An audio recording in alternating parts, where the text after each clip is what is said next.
Good evening and welcome to the Big H Podcast. My name is Mike Hayes and I'll be along for the ride on this one for Conversations with Crumb with our Hilton Parma historian Dave Crumb, who has a special guest today, Mr. Al Howe. Dave, take it over from here. Thanks, Mike. It's great to be back again, and I'm delighted to introduce Al Howe. Al's one of our senior partners in the village of Hilton, and he has a lot of good memories to share with us, and we want to catch some of those this evening. So I'm going to let Al introduce himself as to who he is, where he's originally from, and then he's going to talk about growing up in the Hudson Valley. Al? Oh, good. Yeah, thanks, Dave. Pleasure to be here. Well, I was born at a very early age. We'll start with that. And in Poughkeepsie, New York. And Vassar Hospital. And my parents at the time lived in Millbrook, New York, which is kind of a wealthy town. Senator Bonnecue and all the rich guys lived there, you know. And my father was a chauffeur for one of the rich dudes up there. He had one of these cars with the glass in between the rich gal and the driver, you know what I mean? And so he used to drive the old lady down to New York City for shopping and stuff like that. So my first encounter that I remember almost getting killed, I was about 4 years old, and they had just got a brand new LaSalle for the chauffeur and stuff. And I found a can of green house paint, and they had just driven the car in from the showroom, and I managed to paint the car a little bit. I didn't like the color black too much, and so just before I got killed, the owner car didn't run over because my father was really close. But that was my first encounter with the law, as far as I go. Okay. But anyway, my first 3 or 4 years I spent in Millbrook, and then Pleasant Valley was about 8 miles west of that, and so I lived my sub-teen and teen years in Pleasant Valley. Lived on a farm. The Howe estate there was 150 years old when I was there. It was a big old colonial with big pillars in the front, just like down south, you know. Of course, my folks, we lived in the tenant house across the street, but it was on the farm. And I had my own pony. Until I went in the Navy, I had a horse. And it was Depression time. Yeah. What year would that have been? That was probably in 1931, 2, somewhere in there. I was about maybe 5, 6 years old then. That's about 90 years ago, isn't it? Yeah. And I know we had a big 50-gallon barrel of cornmeal in my bedroom. And we had cornmeal mush, we had cornmeal cereal, we had cornmeal muffins.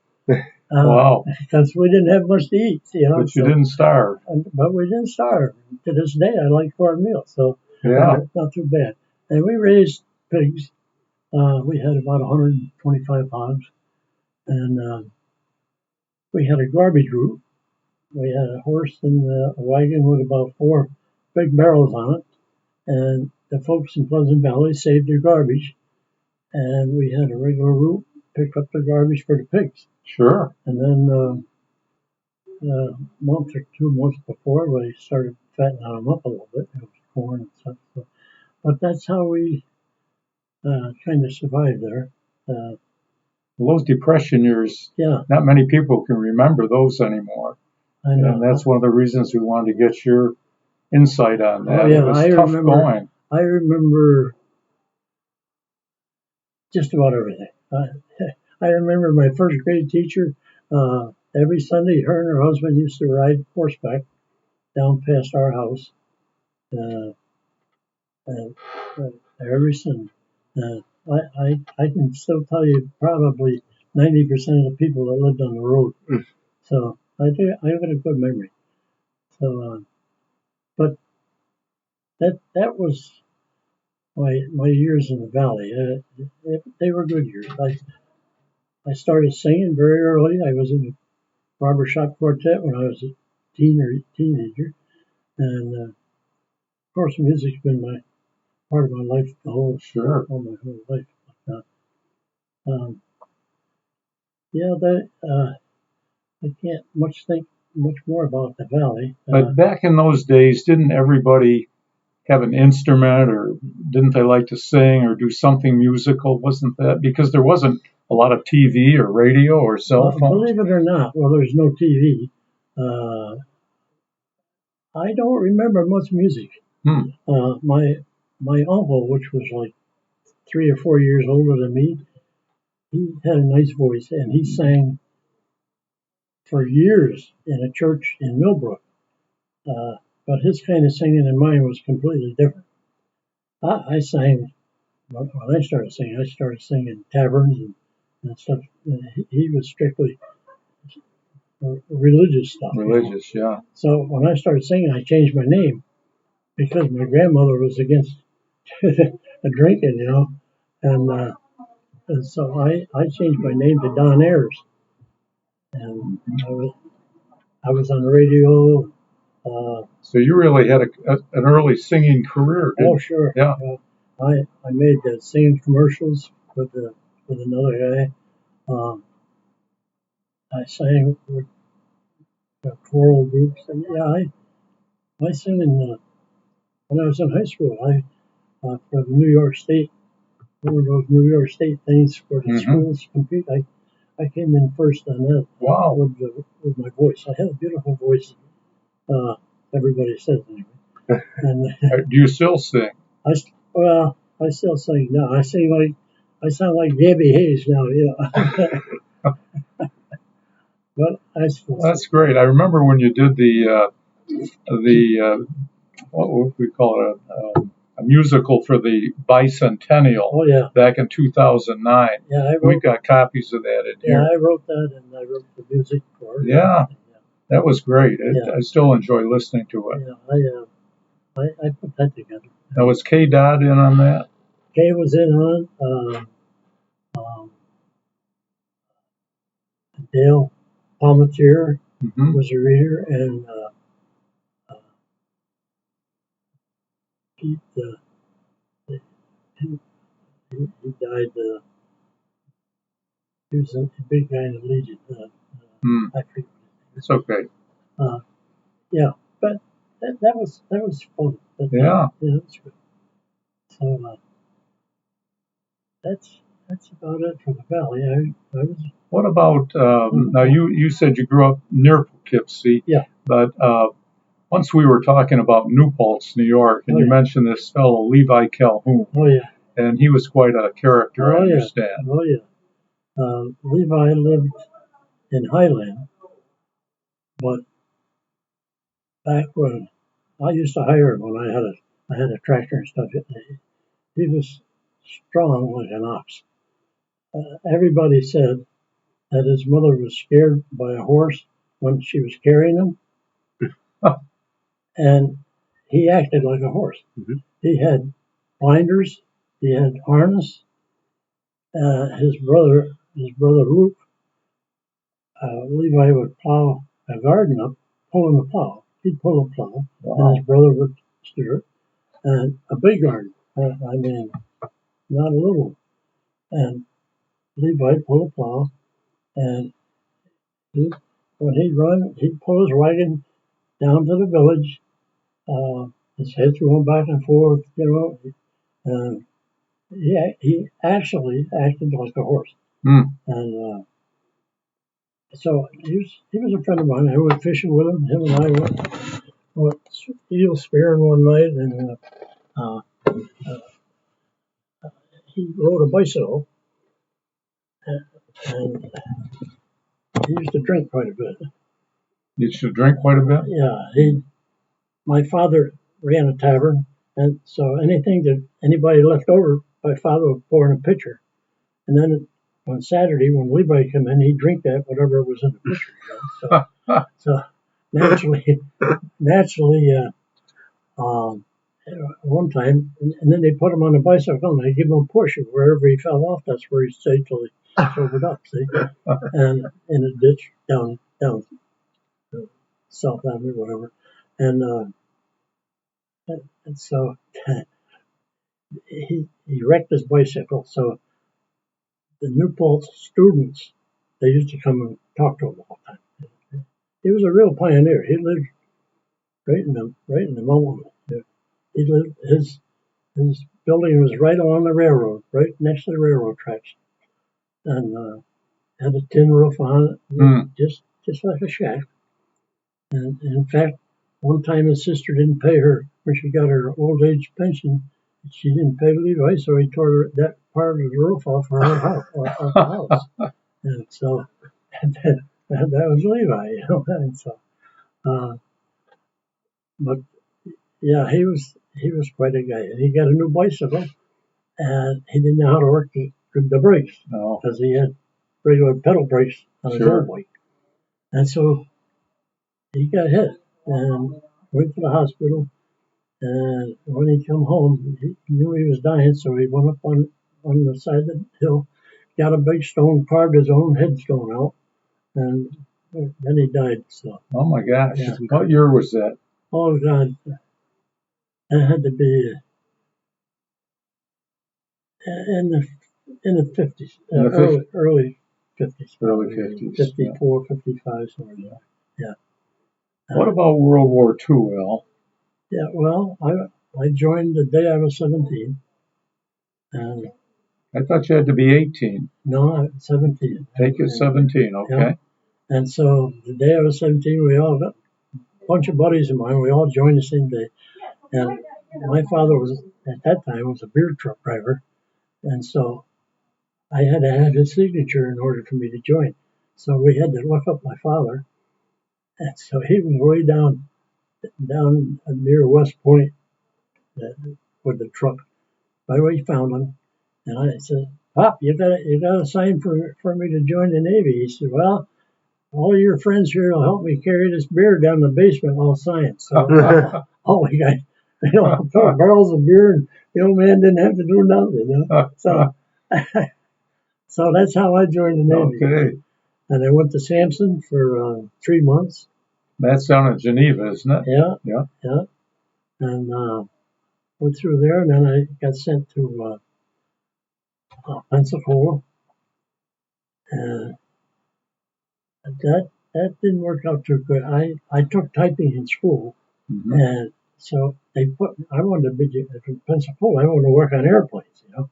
So they put me in an office down there, and of course, being 17 years old, I didn't know to take orders too much. Yeah.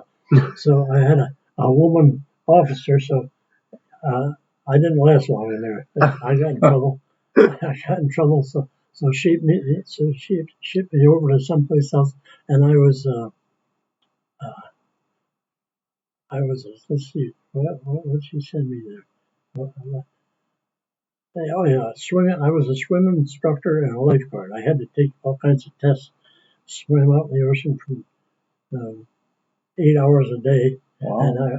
And if you're on a ship in the Navy, you got to pass the C&D test. You got to be able to swim a little bit anyway. You know. And I came home on leave, and when I got back, one of the guys in my group passed somebody without making them swim.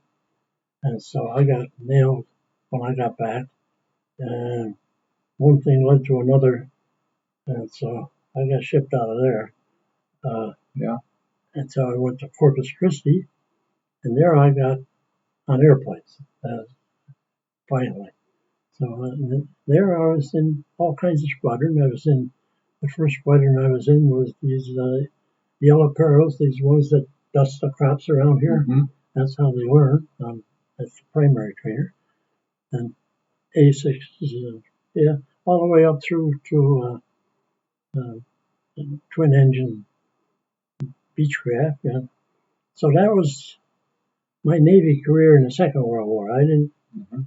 do a heck of a lot. You know? Well, you were young. You didn't go abroad, did you? Not in the Second World War. No, Oh, I was 17 to 19. So then I got home and got married, and then I got called back in 1950 for Korea. yeah. So, and there I was on a ship, on an aircraft carrier, and we lost 1/3 of our pilots over there on my squadron. And we were there right at the height of Korea. And then before we started home, my head chief petty officer says, "Hey, the captain wants a show when we hit the Hawaii. We want to put on a show." He says, "You think you can put something together?" So I said, "I'll try," because I already had a quartet in the squadron. So I taught 36 guys 4-part harmony with a pitch pipe. Nice. And we put on a show like a minstrel when we hit Hawaii. I taught them about 4, 5, 6 songs, and get all the bases together one time, teach them, then put a pitch pipe. So, and the captain said, well, the admiral, whatever he was, he said, "That's the best show the ship ever had." So nice. Oh, that's great. That was it for my. Well, you like singing, and that was something you could do, and made the whole experience all the better. Oh, sure. Did Bob Hope ever come in? You know, he used to go and entertain the troops. He never. Well, nobody came on the ship that I. Yeah. We were right in the middle of it over there. Yeah. We were working 24 hours a day, and it was. We didn't get anybody in there. Yeah. To put on a show. But that's okay. Yeah. But I had the barbershop quartet, and we had fun with that anyway. So, and the squadron was from Olathe, Kansas. They were called the Bitterbirds because they were all college guys from KU and K-State, and they were weekend warriors. In other words, on the weekends they'd fly. Sure. Most of them were World War II veterans. Mm-hmm. And so when you lost one of them out there, it was more than just another pilot. They were all buddies, I was the only one out. I was the first New Yorker in, and they didn't like that either. I was very quiet for the first 2 or 3 months for me. They wanted all Kansans, which was logical. So to work your way in. I worked my way in. So that was it. That was my naval career. Then I ended up down at Sampson until they closed here 2 years ago. I was a guide. I went back down and guided on weekends at their they got a thing there, Periscope and all this stuff. Very nice museum. Okay. And then it turned into around 53 or so. It turned into a Air Force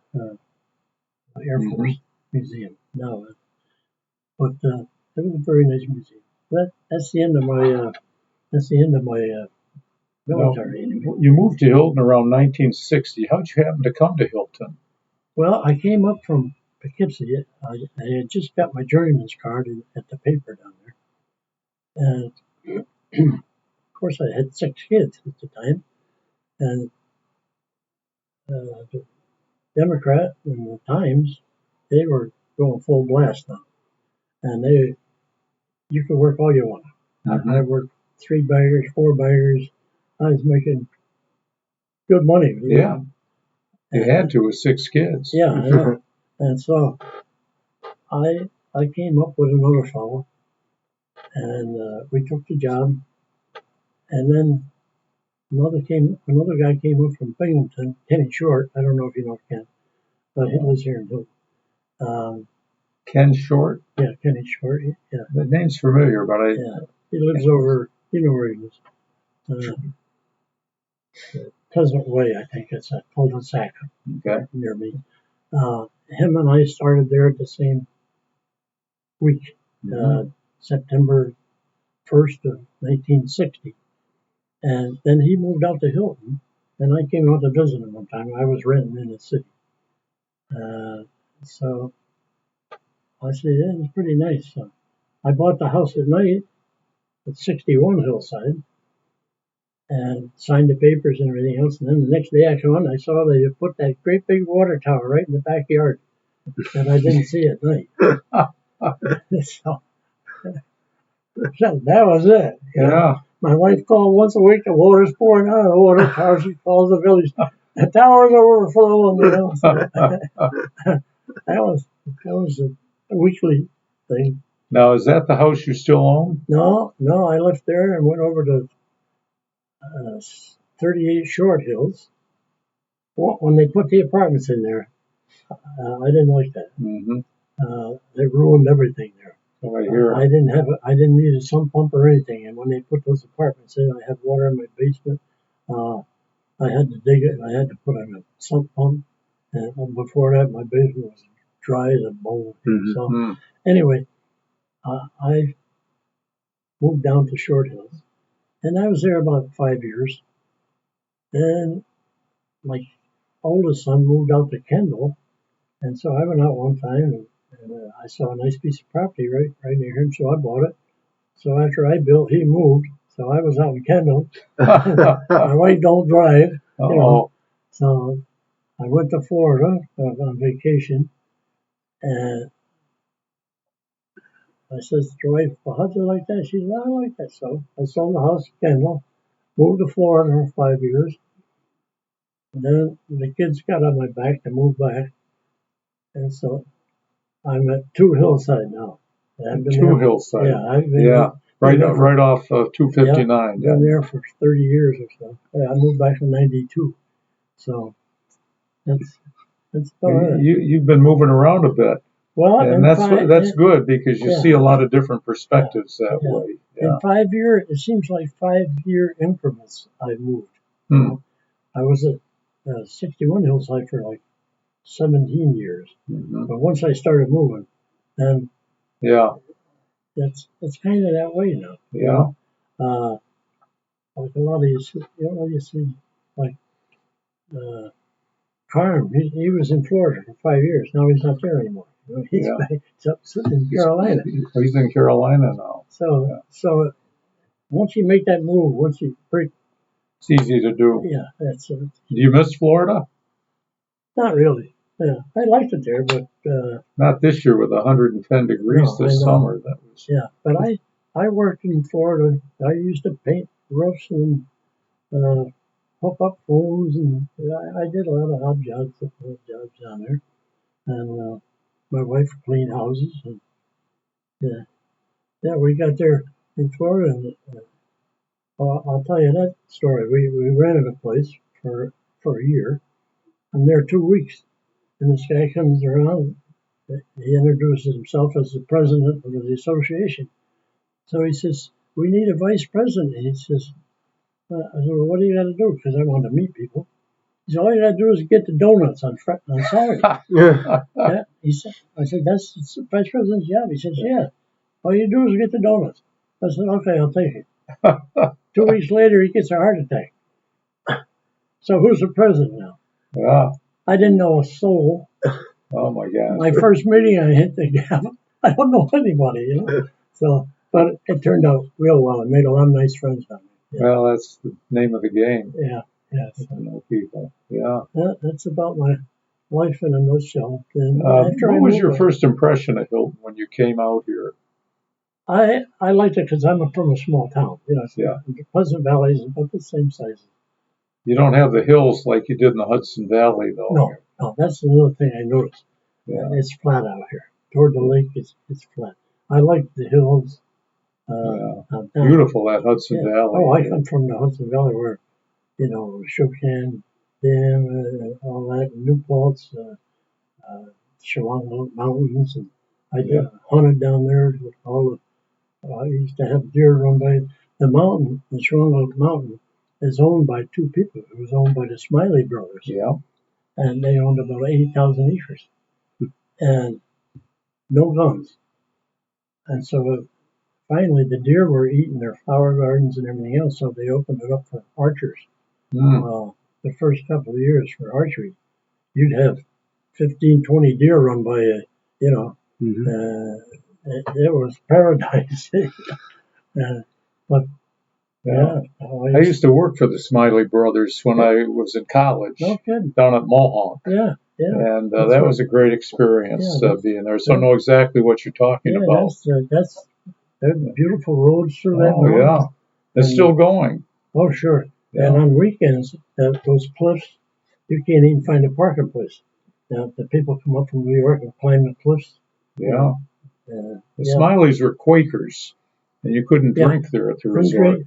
Nothing on Sunday. Nothing. But I was a bellman, and I used to make a lot of runs to town for some of the customers. Yeah. Isn't that a beautiful hotel? It's a gorgeous place. It was built in 1869, and they ran it well. And the family, I'm not sure the family still owns it, but they did up until just a few years ago. Yeah, that's gorgeous. Great place. Of course, the room rates now are like $500 for the weekend or something. Oh, that's not bad. But you get all your meals included. Yeah. I knew they were Quakers. And, Yeah. Yeah, that's beautiful there. Anybody that's in that area, they don't take in Lake Mohawk. They're crazy. You know? So, Yeah. It's a great area, and I love to go down to the Hudson Valley any chance I get just to explore it. If you get a chance, anybody gets a chance to go to the Hudson Valley, that bridge that crosses the Hudson, now it's a state park. You told me about that a few years ago, and I actually went down and walked out on it. Did you? Out of Poughkeepsie. Yeah. Yeah. Isn't that something? Yeah. That thing is a great idea. 300 and some feet high. I remember when trains used to cross that two ways when I was a kid. Because I remember then. See, back then there was back to Levi. He was the baggage man for the college, for New Paltz College, and there was no railroads. The boats, they come in. There was railroad, but it wasn't like today. The kids would get off the train and then take a bus or whatever, and Levi'd be the baggage man, and he ran. They never beat Levi to New Paltz. He ran 10 miles with a wagon, a big wagon, full of baggage, and they never got there ahead of Levi. He must have been in great physical shape. Oh, he ran where a show can. Yeah, the reservoir. He ran from Highland to Shokan and back. And I heard one story where they wanted him to race. They wanted him to race down in New York. But the trouble was, he wouldn't slow down for the turns. And so he beat everybody, but he'd be going so fast he couldn't make the turn. Just couldn't. That's what I heard. I don't know. Yeah. I wasn't there, but Levi was.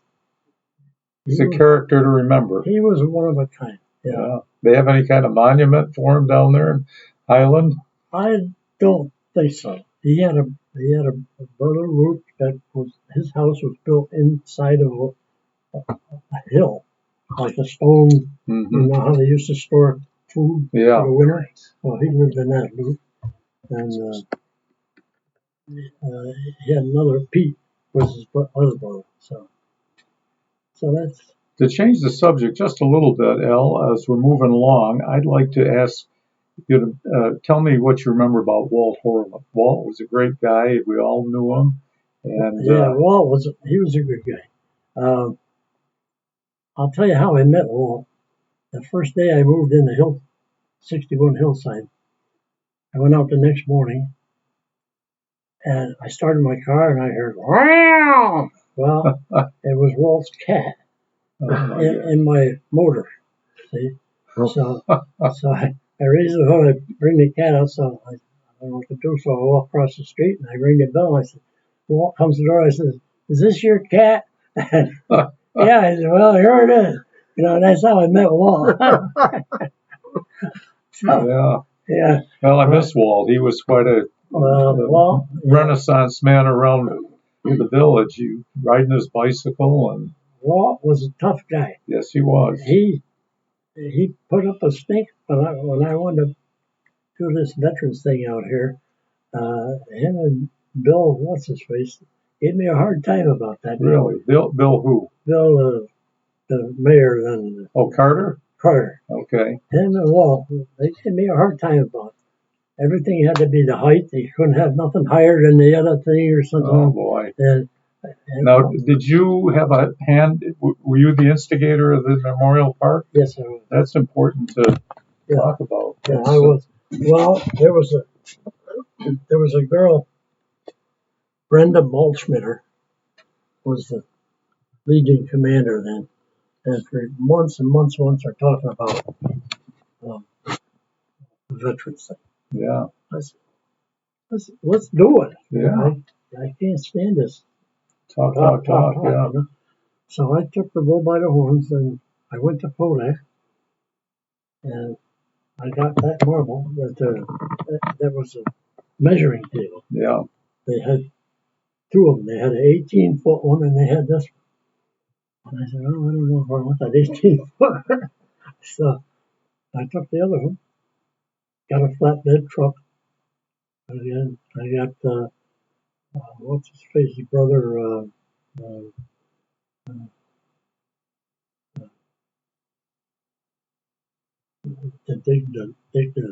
put the foundation in for the spear. Oh, Ryan and his brother. Steve, yeah. Yeah, they put the foundation in, and Barkley and I and Pete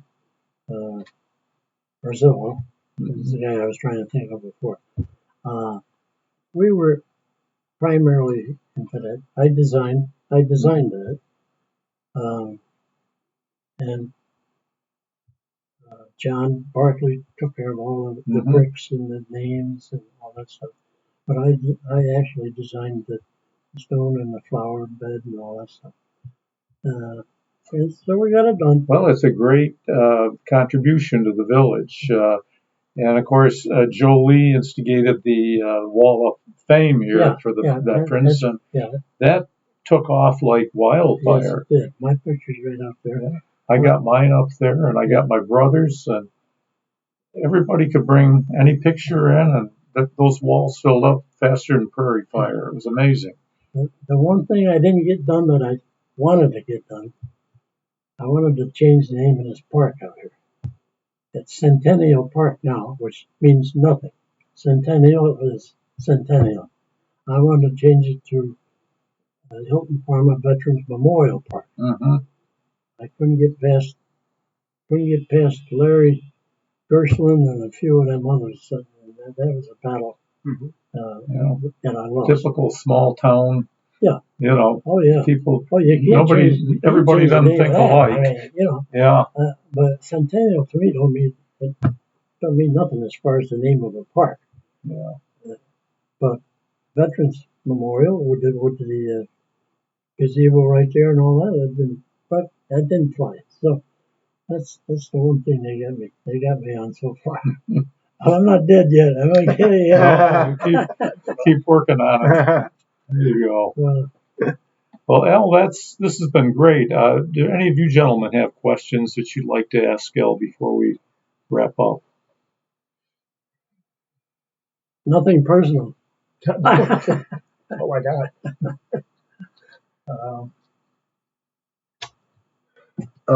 I don't know. I just see you're very humble when you referred to your service to the country and everything. And how do you see our country now? Like, what do we need to do to get back to that greatest generation of your day?